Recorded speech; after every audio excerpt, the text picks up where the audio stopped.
Hello, welcome to the Academy of the Magical Arts.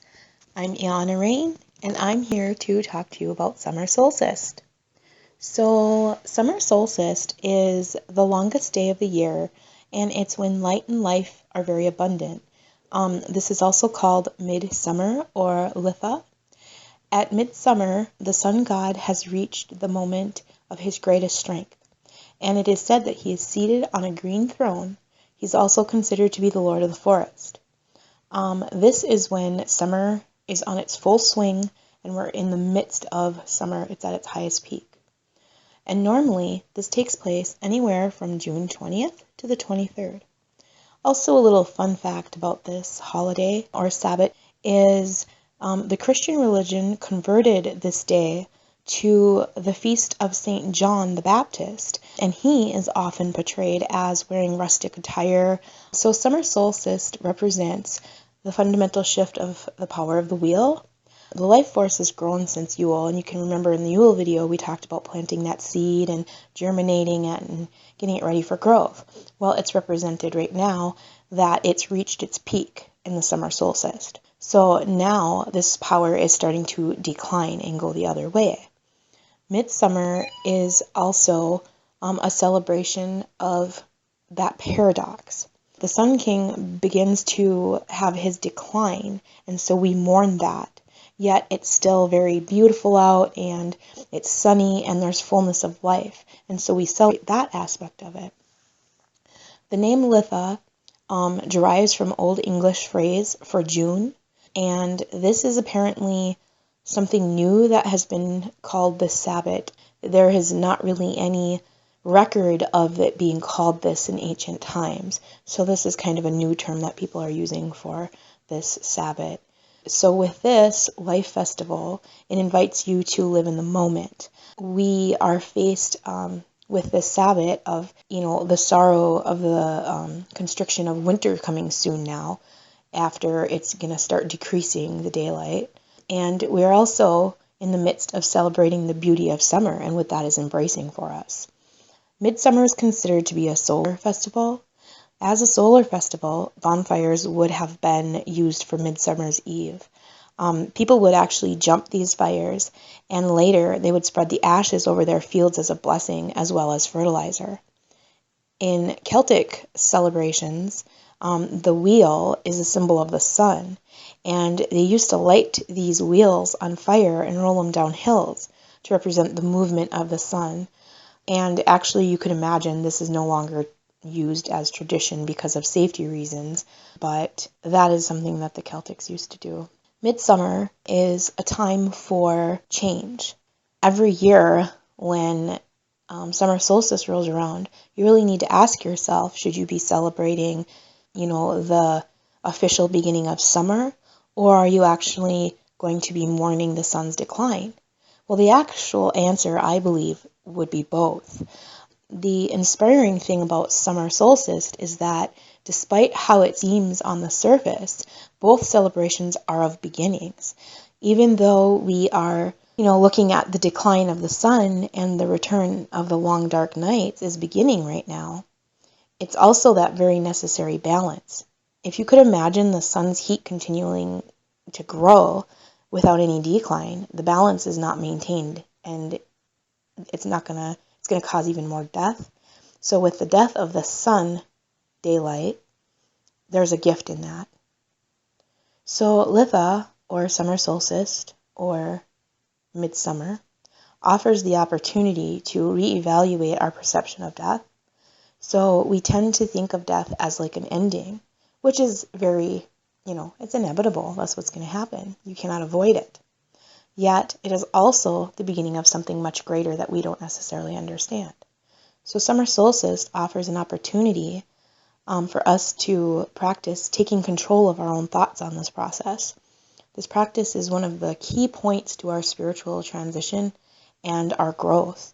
Understanding and creating that balance and perception of the maturation of ourselves is where that lies. We definitely do not want to deny the dying of the sun, but we need to also remember that it's necessary for future rebirth. We don't necessarily want to also deny the coming of the darkness, but we will fully appreciate the light that we are in now. The full joy of summer solstice is enjoying the best part of the year, and it's also understanding the sorrow of the cold that has to come and the fact that it's winding down as well. You want to also understand that summer solstice is the best opportunity to face these paradoxes. You can choose to celebrate regardless, because it's all about new beginnings in one kind or another. It's time to focus on really seeking fulfillment in your life. Are you still aligned with the things that you wish to be aligned with? Are your goals that you have set for yourself, are you in those goals? Are you aiming towards those opportunities? Is it necessary for you to have any change in your life right now? These are some things that you want to talk about and think to yourself going into celebrating this midsummer. You really want to consolidate your energies. The stability of summer and the promise of warm days ahead is considered to be a very awesome time to develop yourself and to set yourself free into nature and to nurture that nature part of yourself. Think about as the crops are growing and they're beautiful and it's the time of year for the maturation of these crops, and pretty soon we will be harvesting them. It's a good way to self-reflect on your own energies in that same way and consolidate them. Take the fullness of the summer and the nature that's surrounding us and go ahead and take great effort to fill your life with the fresh fruits and the vegetables and the weather, and encourage that natural world all around us to dwell not only on the outside, but also have it resonate on the inside and help it grow your personal self. And so it becomes part of the inner self as well. Some of the other things that you can do to celebrate midsummer is have a bonfire, maybe have a bonfire party. The bonfire is always tradition of summer solstice as well as many other holidays. Fire is very, very, very protective for human beings. It's very sacred, and it also is bringing light into the darkness, and is very, very magical in that aspect of things. Keep in mind though, if you are going to have some kind of fire or an open flame, be sure to align that with current weather conditions. We want everybody to be practicing safe. With that being said, it's time to honor the sun as well. So an example of that, if you want to do, something more enriching and also honoring the sun, great example of this is yoga. And there is yoga traditions and practices of many kinds, but one of the actual poses and grouping of poses is a sun salutation or a salute to the sun. And those can be performed, and you can actually start doing this on midsummer or summer solstice.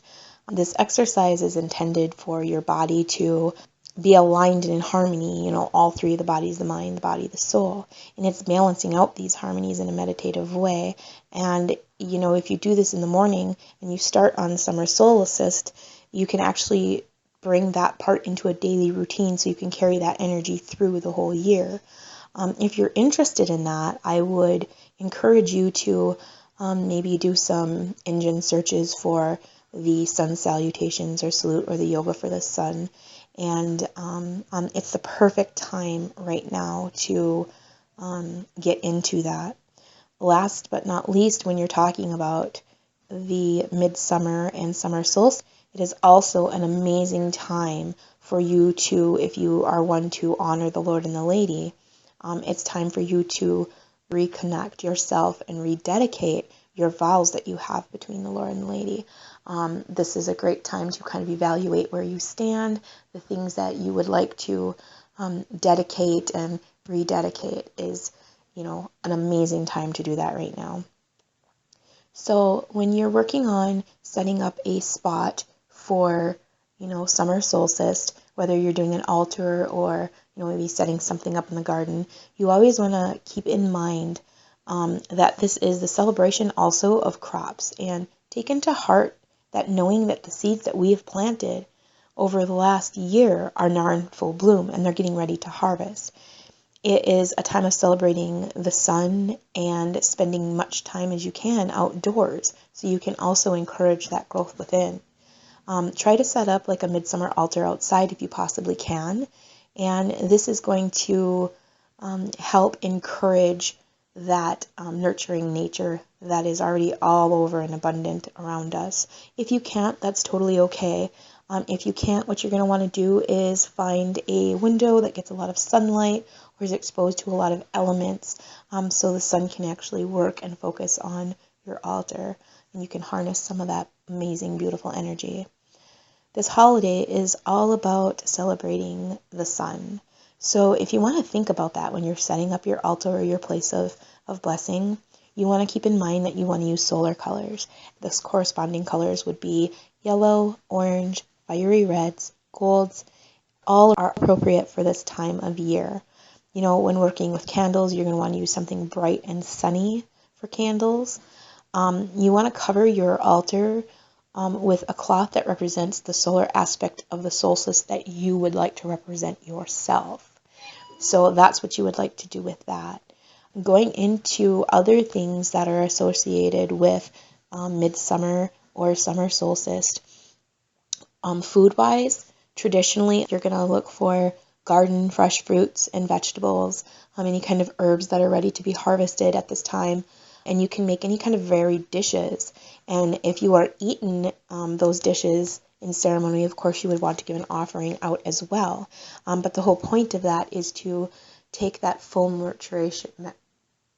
maturation of fruit and vegetables that has been seeded and germinated and flowered, and now it is able to be ingested and harvested. Herbs that are associated with this and flowers are mugwort, chamomile, rose, honeysuckle, lily, oak, lavender, ivy, yarrow, fern, elder, wild thyme, daisy, and carnation. If you're choosing to use any kind of incense, I would stick with citrus blends, anything that you would think would be associated with the sun and raising vibration. So lemon, myrrh, pine, rose, and wisteria.